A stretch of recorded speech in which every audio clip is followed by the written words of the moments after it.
Триумфиращият Христос от Елън Уайт, 29 септември. Бе наранен поради нашите престъпления.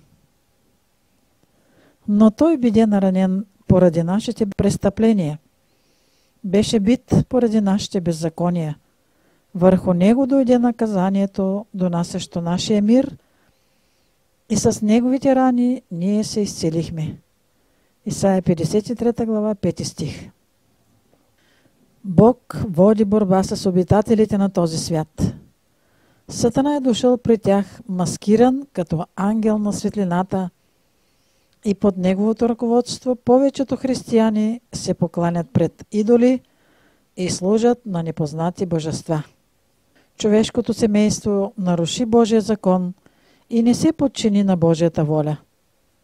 Този закон разкрива на света качествата на Божия характер и нито една точица от него не може да бъде променена, за да съответства на вижданията на човечеството в състоянието му на грях. Но Бог даде на хората непогрешимо доказателство, че ги обича и че справедливостта е основата на Неговия трон и доказателство за Неговата любов. Той въздаде наказанието за престъпленията, но позволи то да падне върху един заместник, Неговия единороден син.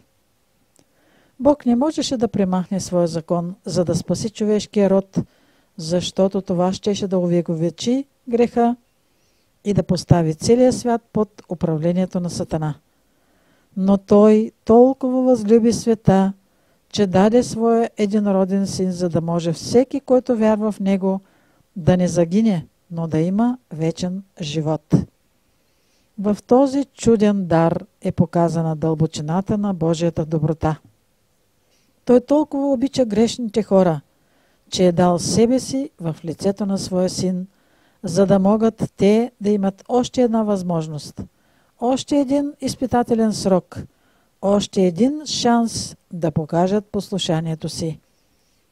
Толкова ги обича, че за да ги спаси, им даде своя син и в този дар цялото небе.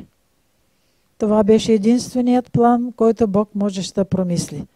Чрез този дар беше осигурен начин за грешниците да се върнат и да отдадат своята вярност на Бога. Бог призовава всички да погледнат към Божия агнец, който взе греховете на света. Христос постави себе си под осъждането на законодателя. Той дойде в този свят, за да живее съобразно закона в човешко естество, та да се изяви неверността на сатанинското обвинение, че хората не могат да го спазват. Той спази Божия закон с човешко естество и когато беше фалшиво обвиняван от фарисеите, се обърна към тях и ги попита с глас, изразяващ власт и сила: кой от вас ме обвинява в грях?